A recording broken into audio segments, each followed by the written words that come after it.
We're going to start by going over last night's homework. I know we had partially started this together. A couple of things that I want to remind you when drawing isotherms.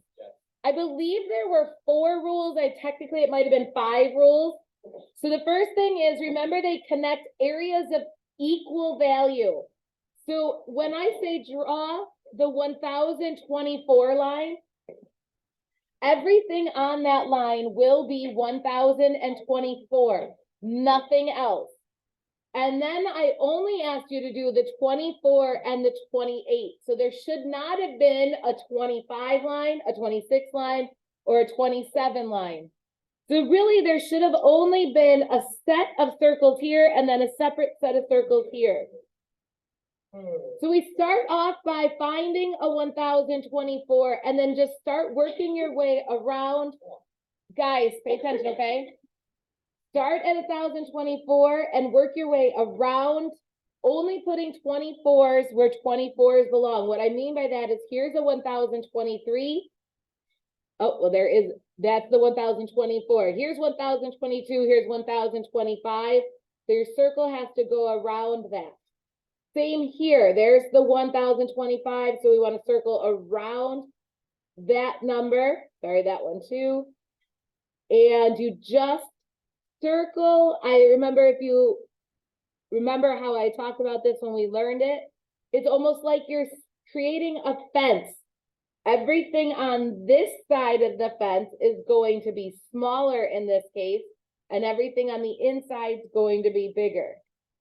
In the end, your lines should have looked something like that. And how to check your work is, again, look here. Is everything in this area between 24 and 28? And is everything in here bigger than 1028? Same over here. So you'll notice there's 2 separate circles. In this case, there was only 1 more to go. And everything on the inside here is now going to be bigger. Did you notice the switch for everything being on the inside here as higher and everything here is lower? Did you by any chance notice that? No? Okay, well, what this is showing is different pressure systems that are traveling over the United States. In this case, this is a high pressure system, and these are the low pressure system. Starting in lab next week, we're going to be doing a lot of these weather stations. It's actually a kind of complicated lab that we'll work through with you.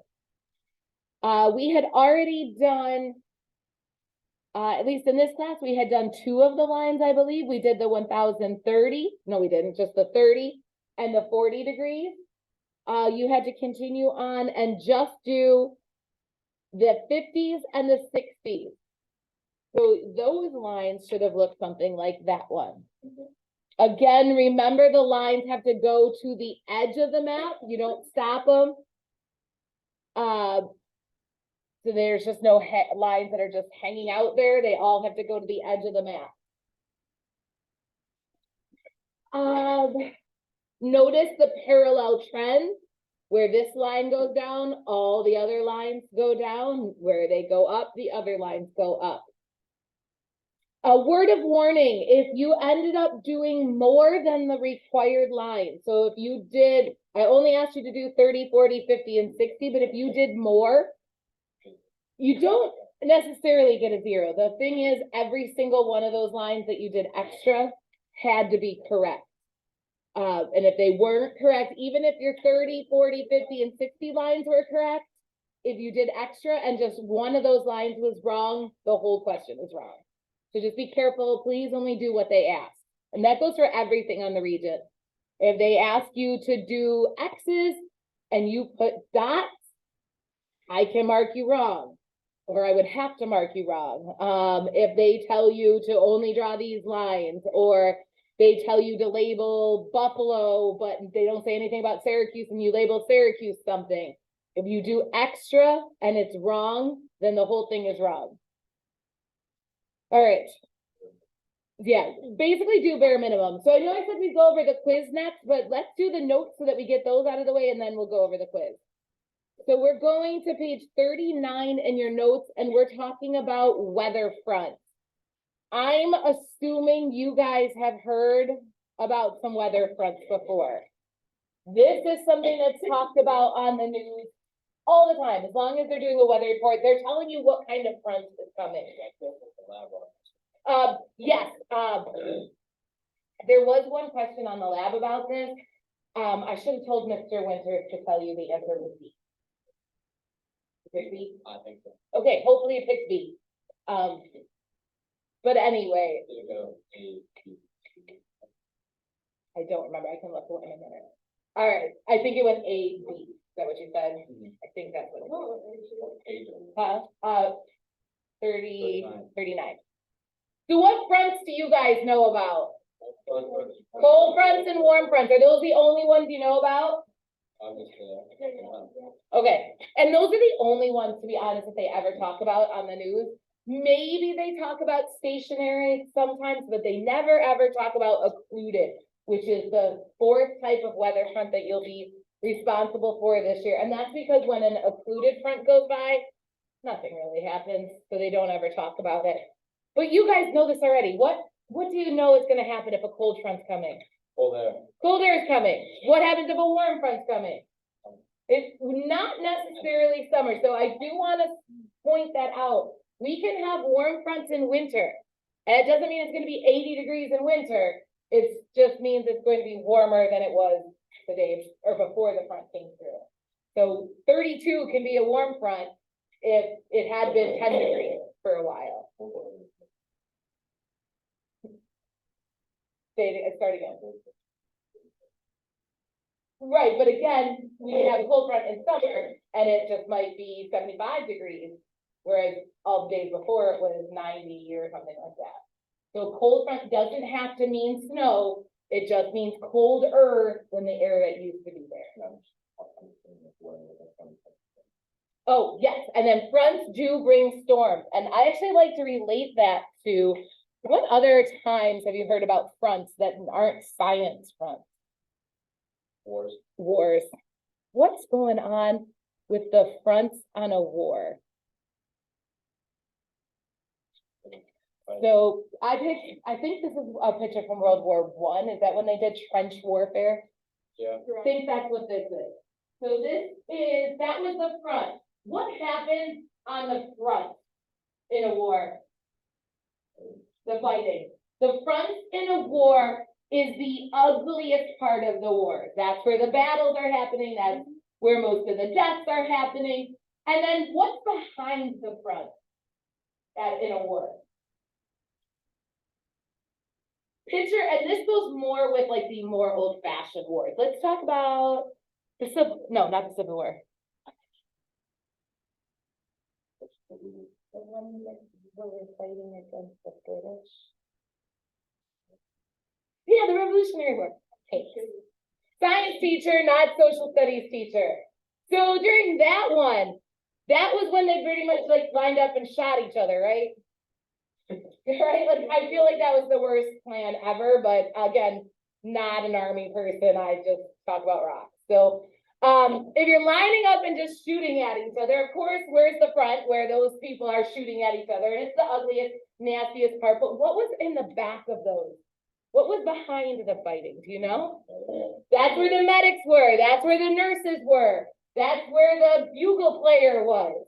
While they were at risk, they weren't necessarily like the most at risk. Behind the front is a little more calm is what I'm getting at. The same is true for weather. So where the front is the nasty, yucky part, but behind that is like today, there's no fronts coming through. The front has already gone through a couple of days ago and has just behind the front is bringing nice, calm weather. So moving on. Here are these 4 fronts. So what I would like you to do is at the very top of the page where there's 2 lines at the very top, I would like you to tell me that a front is a boundary between 2 air masses. The very, very top, so underneath the word front. So just like with the armies that are fighting, the front is just, you've got one army here, the front is where they're meeting. Same here, the front is where warm air and cold air are meeting. So we learned about those air masses that was actually 2 days ago, right? When we were talking about air masses. So we have like a continental polar air mass that is running into a maritime tropical. We have cold air and warm air running into each other, and there's going to be a battle. Just like those air masses, there's a spot on your reference table, page 13. So again, it's the same spot. So we have the present weather at the bottom left, the air masses in the middle, and then fronts near the right-hand side. There are 4 fronts labeled: cold front, warm front, stationary, and occluded. One of the questions that is always on the Regents is they show a map. And this is actually very similar to one of the questions on the lab. I believe it was question 31, where they just showed 2 different fronts. And they said, which front is between Buffalo and Detroit, I believe was the question. Or was it Buffalo and Chicago, I think. Doesn't matter, one of those questions. And there was a picture, I believe one of them was a cold front and the other one was a warm front. And they just asked which one's between 2 cities. That's always the question on the region. They will just ask you they'll show you a picture. You need to check your reference table to see which one it is. So you'll see that the cold front is the triangle. You don't have to memorize that. It's here in your reference table. But I do remember that the cold front reminds me of icicles. And the warm front, which is half circles, reminds me of like the sun rising, which warm is sunny and cold is icicles. But again, you don't have to memorize that. Stationary is a combination of the 2 as well as occluded. Do you see the difference between stationary and occluded? Okay, so stationary, they're on opposite sides, occluded, they're on the same side. The only other thing that I want to point out here is the front is moving in the direction the symbols are pointing. So notice like the cold front in this case, they're pointing up. So again, that would mean the cold front was going up, warm front, all of these, except for stationary. What do you think's going on there? We got them in opposite directions. So that's when they're just like fighting each other, almost, and they're stuck. Nobody's winning in that case. All right, so like I said, we have all 4 of these and we're going to take notes on each front and then be done, but they are a little repetitive. Okay, so you got this exact same picture in your notes, and I kind of just want to have you put those notes in the exact same spot. I'm trying to find what this will look like so you can kind of judge how big to write.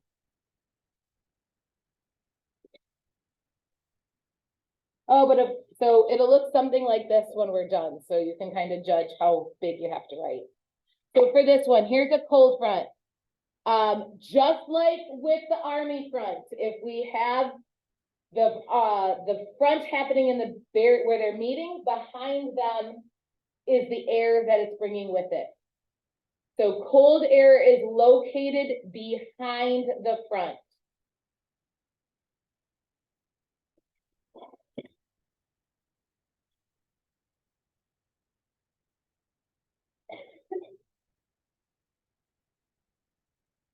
So notice I just labeled so here's what that will look like. The cold air is behind basically the battle that's happening here.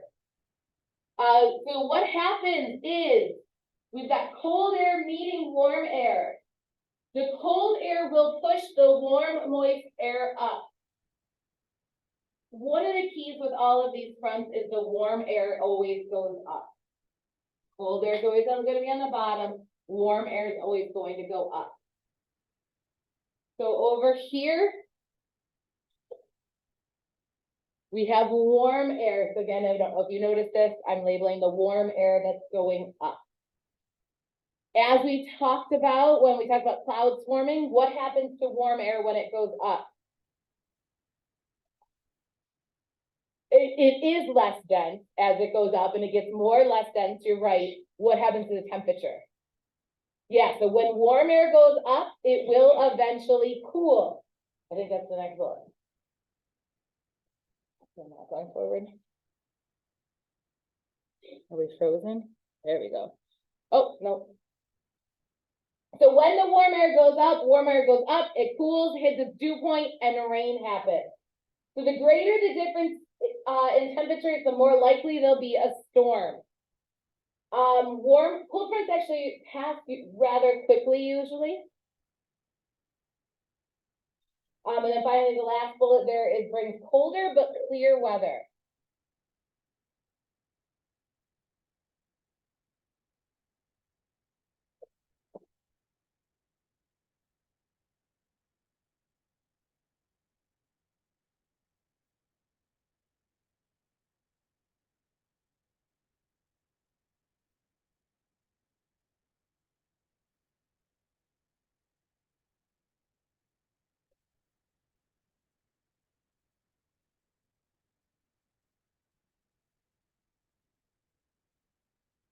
The last thing I want you to label then is over here where they're going to show on a weather map.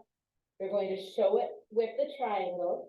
The key is I want you to see, again, remember the cold air is in the back, so behind the front. And like I said, remember, they always go in the direction they're pointing. So this one is going, what would be southeast, and then to the warm air. I like to think of these as almost like fingers pointing, like I'm coming to get you type thing. So if you have these cold triangles pointing at your city, you know you're about to get cold, just like somebody pointing at you and saying, I'm coming to after you, I'm coming to get you. This is the cold air pointing at a city saying, I'm going to make you cold pretty soon. So that's a cold front. Again, I do not think you need to memorize all of this. What the regions will do is they will ask you, is this a warm front or a cold front or occluded or stationary? And then you will have to be able to identify what kind of front it is by looking at the picture. So always pay attention to which way the air is moving. In this case, the cold air is pushing the warm air out of the way. So we know this is a cold front. And again, once again, remember that warm air always goes up. So we're moving on to a warm front. So we're going to do the same idea with these notes. So we have warm air is located behind the front. So I labeled the warm air. Warm air, again, always goes up and over cold air. That process of warm air rising means we'll eventually form clouds, which will eventually rain because warm air rises, cools as it's rising, and then we have rain. Warm fronts, they do last a little bit longer. So these will have those stormy or kind of yucky or gloomy afternoons. And then it clears up and we have nicer, warmer weather. Again, I labeled the warm and the cold air on the picture over there.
All right, we're going to switch over to occluded front. This one, I highly doubt you've ever seen this one on the news, because it's just not something they talk about because it's kind of boring. So you can see there, it's kind of a mixture of warm and cold front. From the symbol, you can see it's got the warm circles and the cold triangles. And that's because it occurs when a cold air mass overtakes a warm air mass and overtakes another cold air mass. So basically it goes from being cold to cold. Sorry, I'm trying to move this out of here.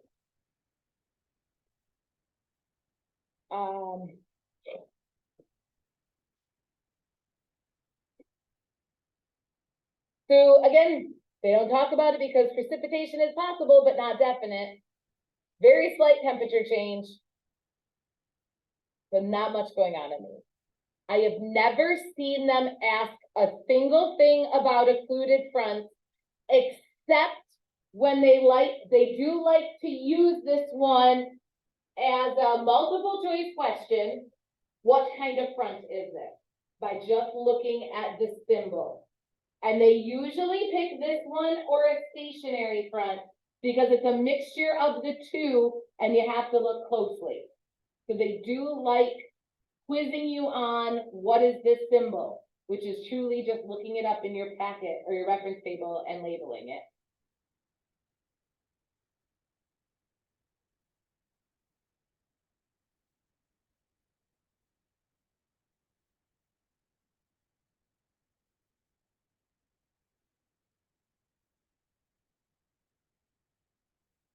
If you do ever have to label these, again, always remember that the warm air rises. So the warm air is always going to be above cold or cooler air.